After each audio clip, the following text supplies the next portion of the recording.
Xilinx.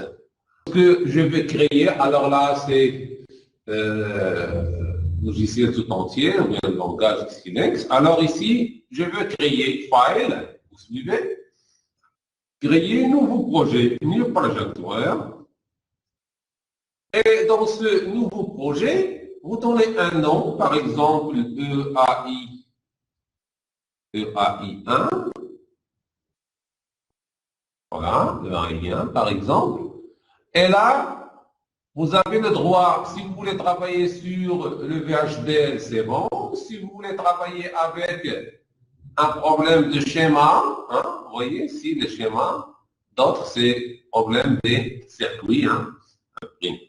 Alors on va travailler, on s'intéresse au VHDL, on clique là, et on met Next. Yeah. Next. Alors là, c'est la carte avec laquelle vient le logiciel avec lequel on va travailler. Donc, c'est pas la peine de toucher à ça. Vous mettez seulement Next.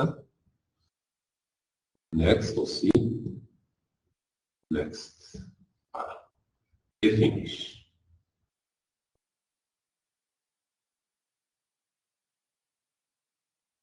Voilà.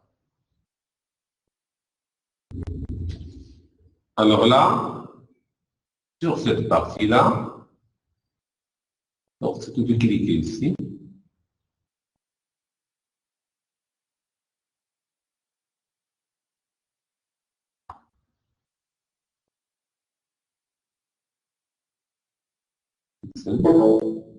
Le regarde. Ici.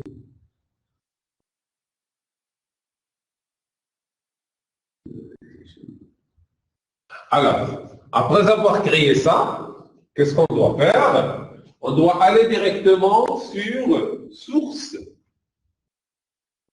Vous voyez? Sur Source. Ou bien Projet, plutôt. Projet. Et vous mettez Nouvelle Source. New Source. Voilà. Alors là, vous voyez ici, avec laquelle on va travailler. Ce qui manque dans les autres versions, c'est State Diagram. Diagramme d'état. Vous voyez? Alors ça, il manque dans les nouvelles versions. Par contre, dans cette version, ça existe. Clair? Alors, si on veut travailler avec les diagrammes d'état, on clique là-dessus pour créer un diagramme. Alors, nous, on s'intéresse à créer un fichier VHDL, on crée sur VHDL.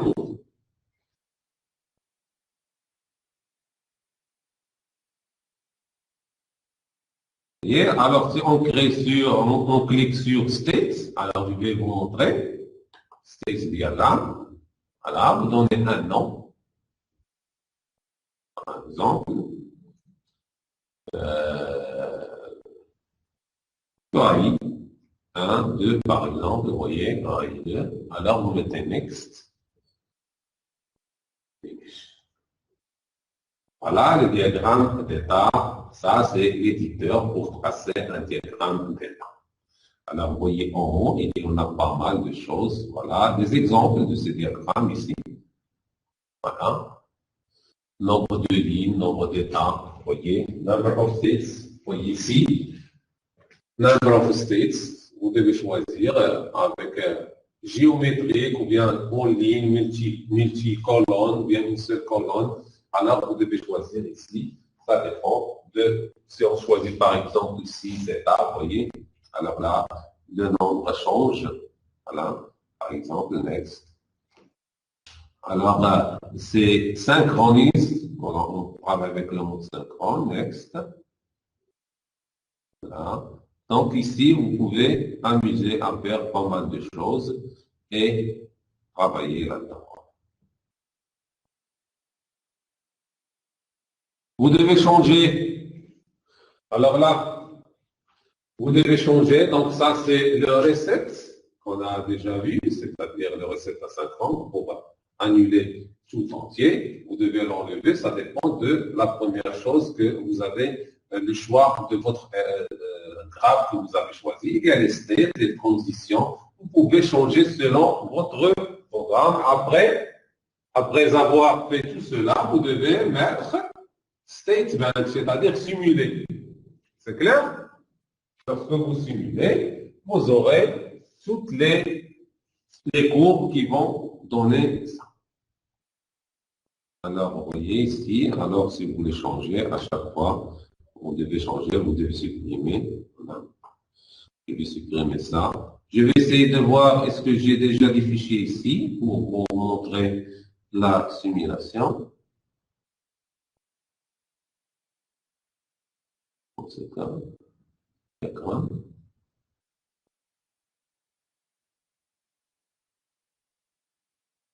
J'ai ici.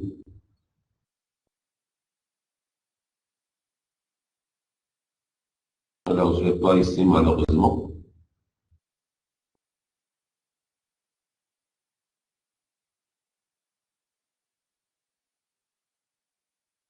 Malheureusement, je n'ai pas des exemples là. Voilà, on a un ici. Hein. Vous voyez, il y en a un. Alors, si vous voulez simuler, voilà, vous voyez. Alors là, ce sont des états de transition. Ça, ce sont à l'intérieur. Donc ça, c'est un graphe d'état de machine de Moore. À l'intérieur, il y a les sorties. Voilà, sont bien mentionnés. Les états A1, A2, A3, A4. Les transitions. Alors ça, je pense qu'elle n'est pas encore finie. C'est seulement pour vous montrer quelques exemples. Alors, si je lance ici la simulation, ce que je vais avoir, voilà, il y a des petites erreurs là-dedans que je dois remplir. Vous voyez, toujours des petites erreurs de tendance à remplir parce que c'est un graphe qui est incomplet. Et comme vous le voyez, les transitions ici, il manque les valeurs des transitions, même si on a mis quelques valeurs des variables de sortie. Alors là, c'est la partie du diagramme bêta. Donc, je vous ai montré une chose. Ici, close.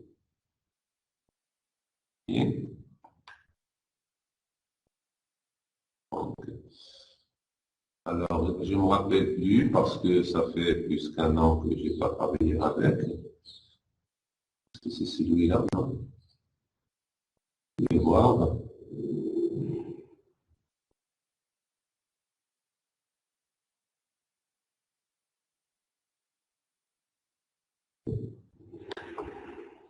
Dans ce cas, je ne me rappelle plus parce que ici, je n'ai pas de programme. Mais je vous ai montré la chose parce que si vous voulez simuler, après avoir décrit votre état à l'intérieur, d'un graphe d'état, ça, la simulation, il va vous donner toutes les courbes, les chronogrammes de tout le système.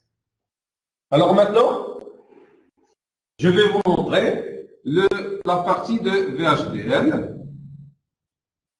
On va revenir ici et on va créer une nouvelle source. C'est VHDL.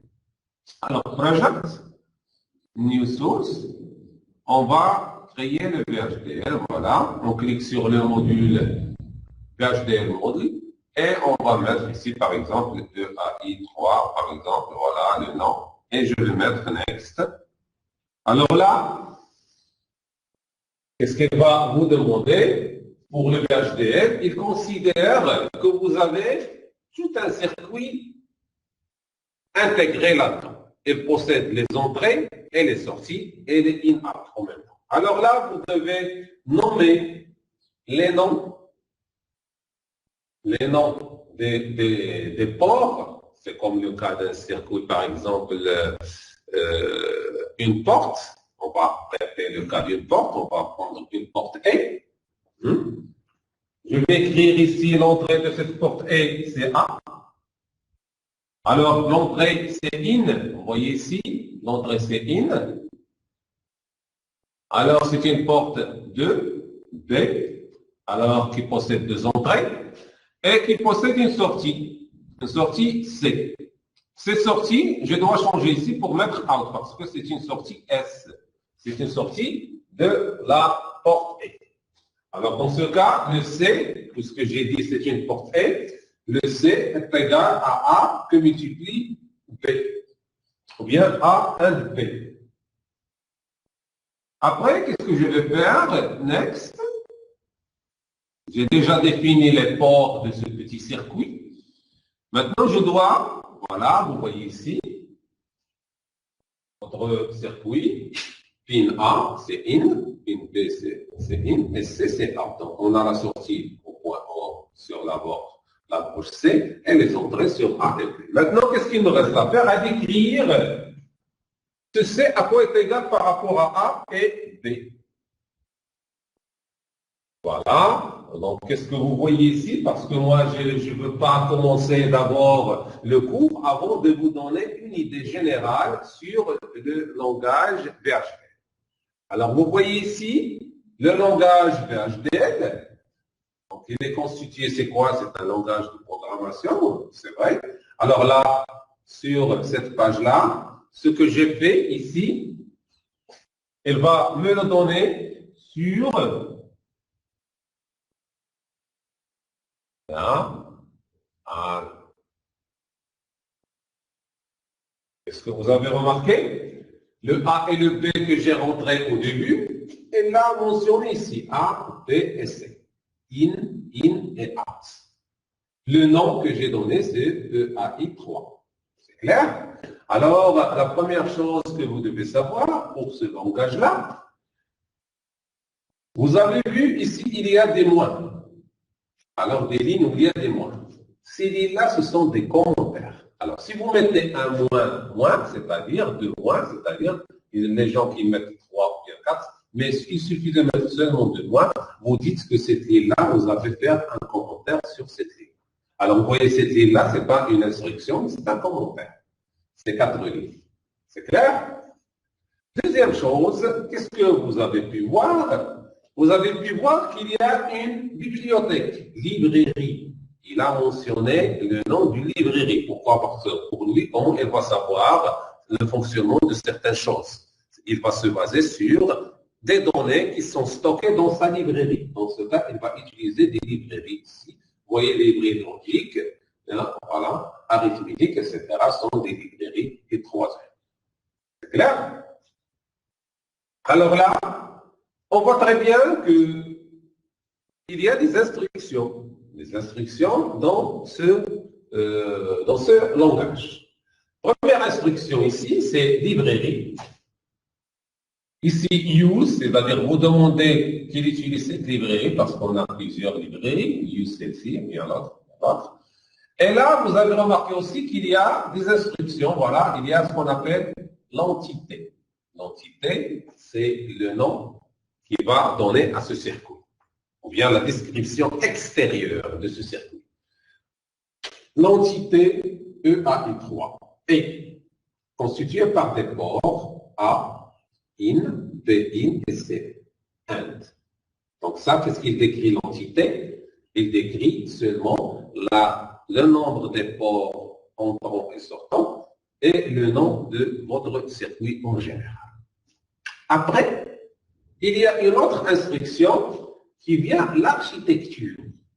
Comment elle est fait à l'intérieur de ce circuit?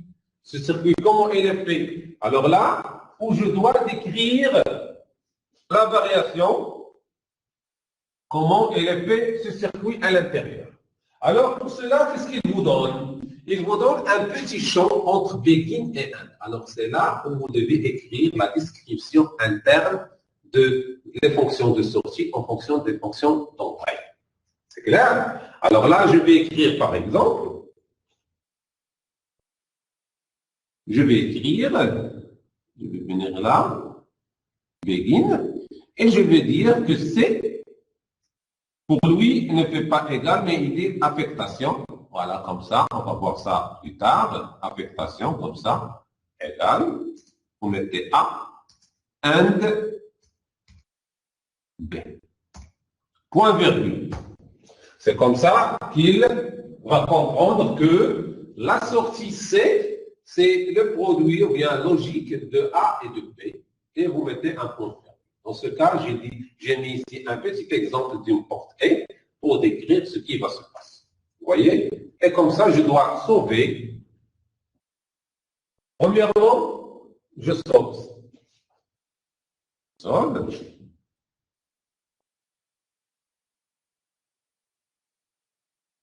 Alors ici, en bas, qu'est-ce que vous avez remarqué? Que les programmes de ce langage-là, VHDL, qu'est-ce qu'ils ont comme extension?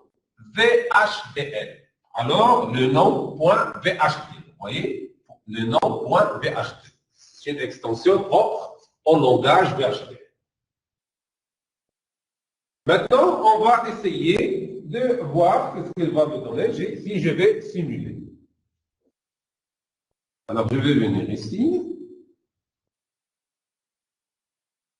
Je clique sur le EAI3 VHDL dans cette partie, hein, vous voyez, le EAI3 VHDL. Évidemment, ici, la source, c'est pour implantation ou bien comportement ou bien simulation. Alors, nous, on va travailler avec implantation. Et je vais venir en bas, ici, et je clique ici, hein, sur implantation design, synthèse XST, synthèse avec cette méthode. Alors, vous suivez, synthèse ici. Et il y a check syntaxe. Alors, je vais voir est-ce que j'ai commis une erreur ici. Check syntaxe.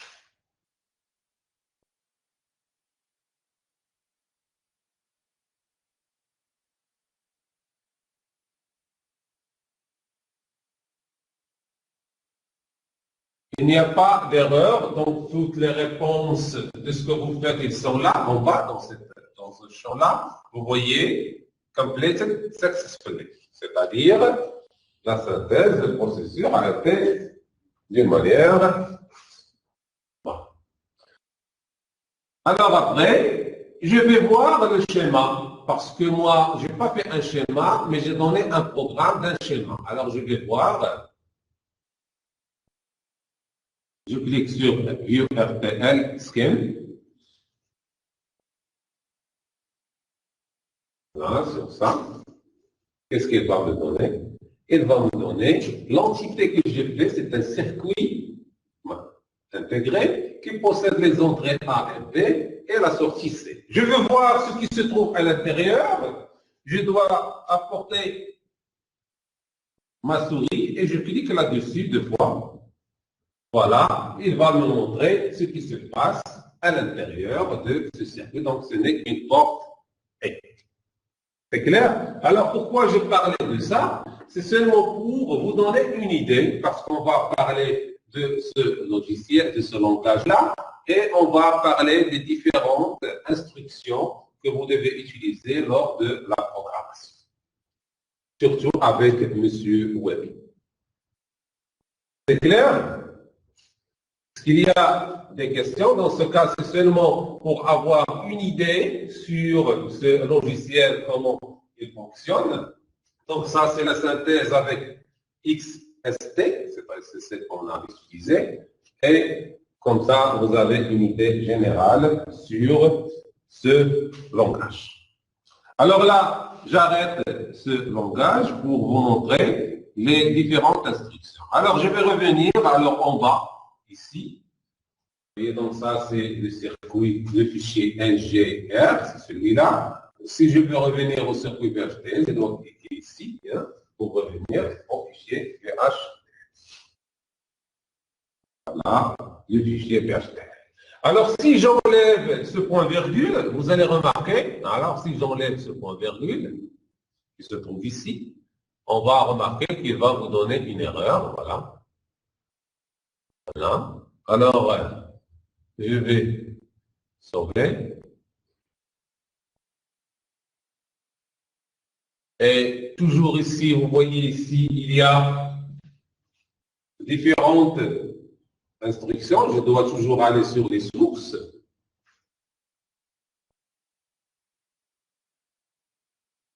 Hein, sources. Et je clique là-dessus. Après, je vais faire check syntaxe. Voilà, ici en bas. Et je vais voir ce qu'il va me donner.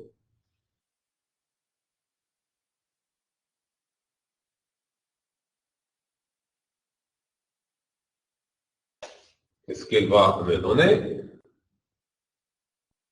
Alors ici, voilà, qu'est-ce qu'elle a dit? Que Princess failed. Vous voyez, l'erreur, où se trouve-t-il? Elle se trouve sur la ligne 41.